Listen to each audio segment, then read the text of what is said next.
Hello everyone, कैसे हैं आप सभी। I hope all are doing good. आज है 7 सितंबर 2020 और आज का डे है मंडे। आज का हमारा टॉपिक है safety measures of cyclone and destruction caused by cyclone. Cyclone से कैसे कैसे सेफ्टी मेजर्स हम लोगों को लेने चाहिए और साइक्लोन से जो भी डिस्ट्रक्शन होता है उसके बारे में हम लोग आज पढ़ेंगे। ये बीच में जो है वो टॉपिक बच गए थे तो उसको आज हम ख़त्म करेंगे। इसके बाद एक लास्ट टॉपिक हमारा बचता है, ठीक है, तो उसको हम कल करेंगे और उसके बाद चैप्टर खत्म हो जाएगा। ठीक है, तो ध्यान से पढ़ते रहिए। आपको पता है कि जैसे ही चैप्टर खत्म होगा तो उसके बाद जो है वो आपका एमसीक्यूज टेस्ट होता है, तो उसको भी आपने अटेम्प्ट करना पड़ता है। ठीक है, तो आप तभी उसको अटेम्प्ट कर पाओगे, तभी उसको पूरा कर पाओगे, सॉल्व कर पाओगे जब आप लोगों ने जो है वो चैप्टर को अच्छे से, एक एक वर्ड को अच्छे से देखा होगा, समझा होगा। ठीक है, तो चलिए स्टार्ट करते हैं। हम पढ़ रहे हैं 8th chapter, winds, storm and cyclone. First topic है हमारा सेफ्टी मेजर्स ऑफ साइक्लोन। ठीक है, साइक्लोन आ जाए तो हमें कौन कौन सी सेफ्टी मेजर्स लेने चाहिए। तो फर्स्ट पॉइंट है यहाँ पे, there should be a cyclone forecasting service that can warn the people of a particular area that can be hit by a cyclone. ठीक है, बहुत ही इंपॉर्टेंट बात बोल रहा है कि जैसे किसी पर्टिकुलर एरिया पर जो है वो पर्टिकुलर प्लेस में जो है वो साइक्लोन आने वाला है, तो वहाँ पे जो है वो लोगों को फोरकास्टिंग सर्विस का होना बहुत ज़रूरी है। फोरकास्ट होना वो बहुत ज़रूरी है। जैसे लोगों को पता चल जाएगा पहले ही कि वहाँ पे साइक्लोन आने वाला है, तो वहाँ पे वहाँ से लोग जो है वो किसी सेफ प्लेस पर चले जाएंगे। ठीक है, तो बहुत इंपॉर्टेंट है। जैसे आजकल जो है वो पता लग जाता है कि किसी पर्टिकुलर प्लेस पर जो है वो बहुत ज़्यादा बारिश होने वाली है, तो you should avoid go there. ठीक है, आप वहाँ जाना पसंद नहीं करोगे। ठीक है, पसंद क्या करोगे, आप वहाँ नहीं जाओगे, क्योंकि वहाँ पे जो बारिश ज़्यादा होगी तो आपको जाने का कोई फ़ायदा भी नहीं होगा और वहाँ पे जो है वो आपका ही नुकसान हो सकता है। ठीक है, तो वहाँ पे आप नहीं जाओगे, तो इसलिए जो है फॉरकास्टिंग का होना आजकल बहुत ज़रूरी है। फॉरकास्टिंग होती भी है, तो साइक्लोन के बारे में भी फॉरकास्टिंग होना बहुत ज़रूरी है उस जगह पर जहाँ पे जो है वो साइक्लोन आने वाला है। नेक्स्ट पॉइंट देखिए, the speed of wind play a major role in predicting any calamity like cyclone. Hence, यहाँ पे हैंस लिखा है। The speed of wind in coastal area should be measured regularly.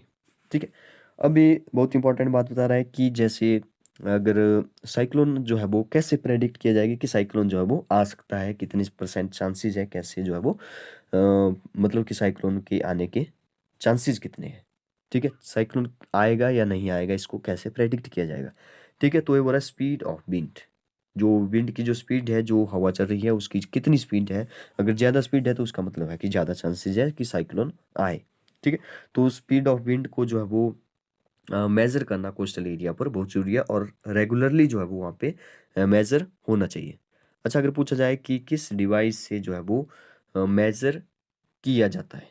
ठीक है, बहुत ही इंपॉर्टेंट क्वेश्चन बन रहा है यहाँ से कि किस डिवाइस से जो है वो स्पीड ऑफ विंड को मेज़र किया जाता है, तो anemometer.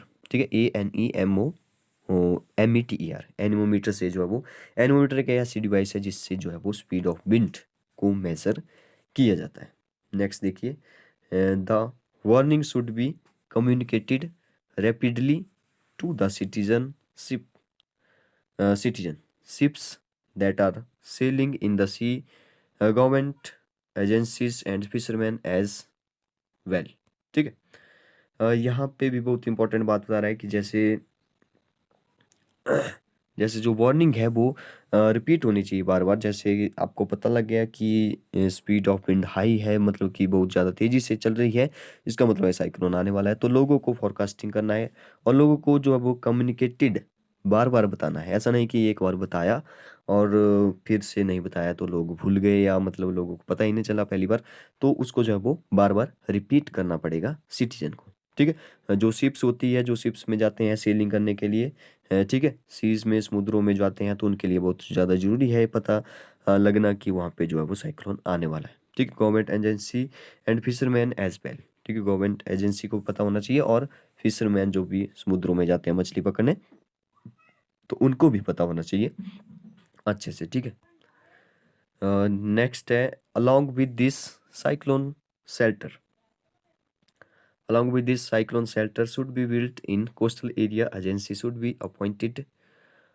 Appointed can help the people at the time calamity, ठीक है। तो ये बोल रहा है कि अलॉन्ग विद दिस, इसके साथ जो साइक्लोन है वहाँ पे कोस्टल एरिया पर जो है वो एक साइक्लोन शेल्टर, सॉरी यहाँ पे शेल्टर लिखा है तो इसको आप देखिए आगे, शेल्टर्स, ठीक है। शेल्टर, साइक्लोन के शेल्टर होने चाहिए, cyclone shelter should be built, cyclone shelter बने हुए होने चाहिए कोस्टल एरिया पर, ताकि जो है वो एजेंसी, गवर्नमेंट एजेंसी आकर के जो है वो वहाँ पे क्लेम कर सके, ठीक है, और लोगों की हेल्प कर सके।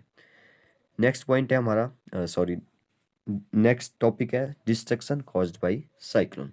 जब साइक्लोन आ जाएगा तो कौन कौन सा डिस्ट्रक्शन होगा, कैसे कैसे डिस्ट्रक्शन का मतलब है मतलब कि विनाश, मतलब क्या क्या विनाश होगा, ठीक है। चलिए देखते हैं। Cyclone can result in extremely high waves in the sea और ocean because of the low pressure, these waves can be 3 to 12 metre high, ठीक है। ये हो रहा है कि साइक्लोन जो है वो उसका जो रिजल्ट निकलता है वो आपको पता है कि जब तेजी से जो है वो चलेगा, ठीक है, विंड्स जो है वो तेजी से चलेगी, वहाँ पे क्या हो जाएगा, लो प्रेशर क्रिएट होगा, ठीक है। हमने पढ़ा था स्पीड, स्पीड जब हाई होगी तो प्रेशर कम होगा, तो वहाँ पे स्पीड हाई होती है तो प्रेशर कैसा होगा, लो होगा। प्रेशर जैसे लो होगा तो वेव्स ऊपर की तरफ उठेगी, वेव्स ऊपर की तरफ उठती है तो वहाँ पे जो है वो 3 to 12 मीटर हाई तक चली जाती है। 12 मीटर बहुत ज़्यादा होता है, आपको पता है, ठीक है। तो आगे लिखा है when this high waves hit the shore at it result in the destruction of life and properties to a great extent, the soil of the area also loses fertility after a cyclone, ठीक है। अभी बहुत important बात आ रही है कि जब ये जो हाई वेव्स है, ठीक है, हिट करती है शोर, शोर होता है किनारा, जो भी तट होता है उसको बोलते हैं शोर, ठीक है। वहाँ पे जो है वो हिट करती है, हाई वेव्स हिट करती है, तो वहाँ पे जो है वो डिस्ट्रक्शन ऑफ लाइफ, ठीक है, लाइफ का भी नुकसान होता है, कई बार जो है वो लोगों की जान चली जाती है, प्रॉपर्टीज का भी नुकसान होता है, ठीक है। और सॉइल की जो भी इसकी फर्टिलिटी होती है वो भी खत्म हो जाती है, ठीक है। जहाँ पर जो है वो सॉरी जहाँ पर जो है वो पानी आएगा, हाई वेव्स वहाँ पे ज़मीन पर आएगी, लैंड पर आएगी, तो वहाँ पे जो भी सॉइल होगी उसकी जो फर्टिलिटी है वो ख़त्म हो जाएगी वहाँ से साइक्लोन के बाद, ठीक है। आगे लिखा है, आगे लिखा है floods, floods can appear if rainfall continue for a long duration, ठीक है। हाँ, अगर जो है वो उस टाइम जो है वो बारिश भी होती है तो बाढ़ भी आ सकती है, फ्लड्स भी आ सकते हैं, ठीक है। कंटिन्यू अगर रेनफॉल हुई तो फ्लड्स भी आ सकते हैं, ठीक है। नेक्स्ट लिखा है high speed wind in the cyclone affect the telephone telephonic communication lines, uproot trees, damage houses and cause loss of life, ठीक है। ये वो रहा है कि जैसे हाई जो स्पीड विंड्स होती है, ठीक है, वो तेज़ी से हवा चलती है तो उससे क्या होता है, जो टेलीफोनिक कम्युनिकेशन है वो अफेक्ट होती है। इसका मतलब ये हुआ कि जैसे एग्जांपल के लिए आप ऐसे समझिए कि जैसे आप लोग घर में मोबाइल पर जो है वो किसी से बात कर रहे हैं, ठीक है, कम्युनिकेट कर रहे हैं, तो वहाँ पर कई बार जो है वो बहुत ज़्यादा बारिश होती है या बहुत ज़्यादा तेज़ी से जो है वो विंड्स चलती है, ठीक है। तो वहाँ पे जो है वो आपको सुनाई नहीं देता है तो अफेक्ट होती है कम्युनिकेशन लाइन, ठीक है। तो अपरूट्स ट्रीज भी डैमेज हो जाते हैं, डैमेज हाउसेज भी जो है वो टूट सकते हैं, ठीक है, कॉज लॉस ऑफ लाइफ, और लोगों की जान भी जा सकती है। तो आई होप कि आप इतना समझ गए होंगे, इसको आप अच्छे से होमवर्क करिए, ठीक है। So this is the end of the lecture. Homework करते रहिए, पढ़ते रहिए। God bless you all.